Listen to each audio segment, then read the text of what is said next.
প্রথম প্রশ্ন, সেইটি সবার চেয়ে শ্রেয়। কোনটি সবার চেয়ে শ্রেয়?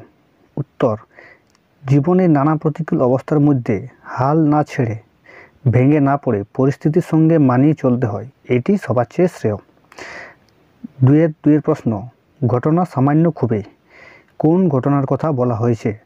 মানুষের জীবনে অনেক সময় প্রত্যাশিত আঘাত নেমে আসে। কেউ কেউ সে আঘাত সহ্য করে নিতে পারে, আবার কেউ পারে না। এটা কোনো নতুন ঘটনা নয়।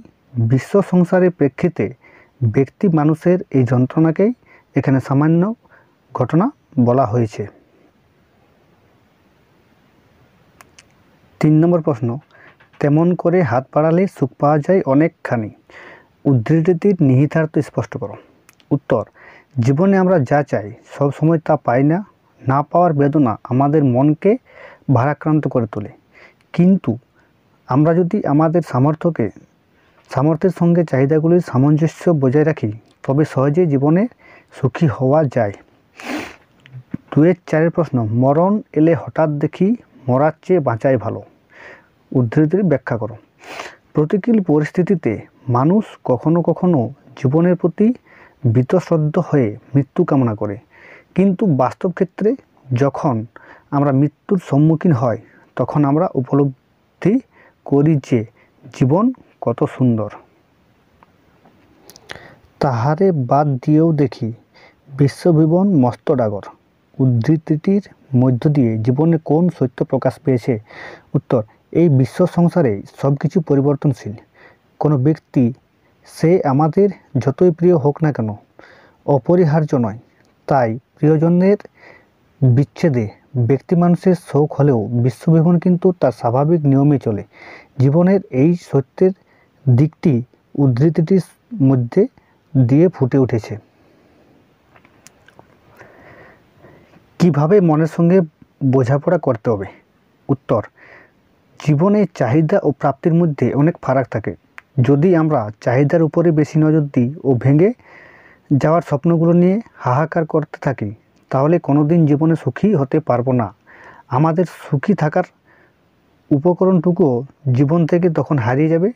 অপ্রাপ্তির কষ্ট ও নৈরাশ্য ঝেড়ে ফেলতে প্রয়োজনে কেঁদে কেটে মনের বোঝা হালকা করতে হবে এবং এভাবেই নিজেদের মনকে বসে রাখতে হবে। 7 নম্বর প্রশ্ন, দোহাই তবে এই কার্যটা যত শীঘ্র পারো সারো। কবি কোন কার্যের কথা বলেছেন? সেই কার্যটি শীঘ্র সারতে হবে কেন? উত্তর, জীবনে অপ্রাপ্তির হিসাব কষতে কষতে অনেক সময় আমরা পড়ে যাওয়ার সুখটুকু হেলায় হারিয়ে ফেলি আর না পাওয়ার বেদনায় হাহাকার করি। এই কার্যটা বলতে এখানে কবি হাহাকার করে সময় নষ্ট করার কথা বলেছেন। পরের যে লাইনটি আছে, সেই কার্যটি শীঘ্র সারতে হবে কেন? ঘটে যাওয়া ঘটনার জন্য হাহাকার করে সময় নষ্ট করা অর্থহীন। সমস্ত দুর্ভাগ্যকে জয় করে মানুষকে এগিয়ে যেতে হবে নিজের উদ্যমে। তাই কবি অপ্রাপ্তির হাহাকারের মতো নেতিবাচক কাজে অযথা কালক্ষেপ না করে সেটি শীঘ্র শেষ করতে বলেছেন।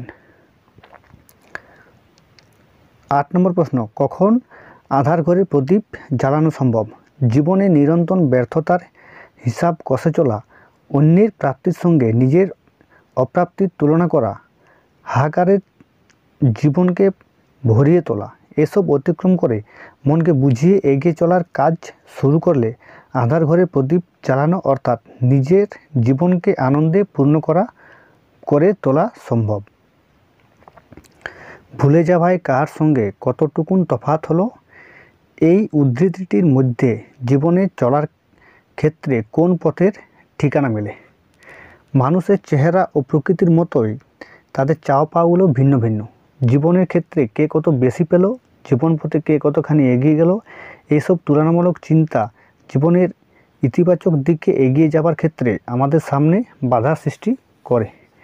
এগুলো ভুলে জীবনের মঙ্গলময় দিক উদ্ভাসিত করে যে পথ, সেই পথের সন্ধান মেলে প্রদত্ত উদ্ধৃতিটির মধ্যে।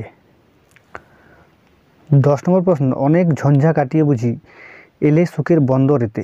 ঝঞ্ঝা কাটিয়ে আসা বলতে কী বোঝো? জীবনে নানান উঠাপড়া জয় করে আমরা সাফল্য অর্জন করি।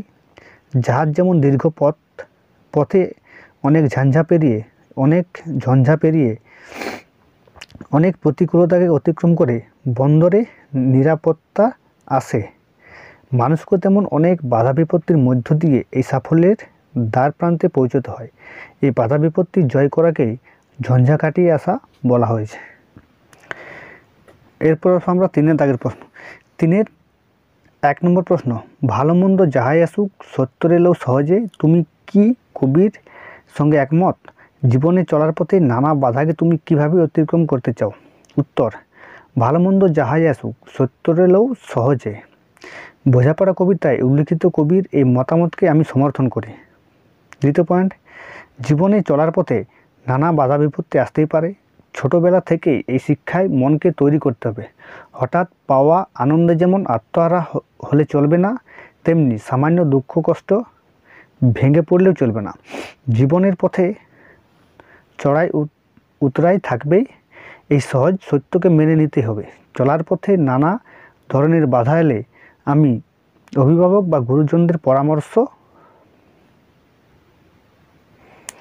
প্রয়োজনে মাস্টারমশাই বা দিদিমণি এবং বন্ধুদের পরামর্শ নিতে কুণ্ঠাবোধ করব না। বিপদ বা বাধাকে এড়িয়ে না গিয়ে আমি তাকে জয় করে গিয়ে যাওয়ার চেষ্টা করব।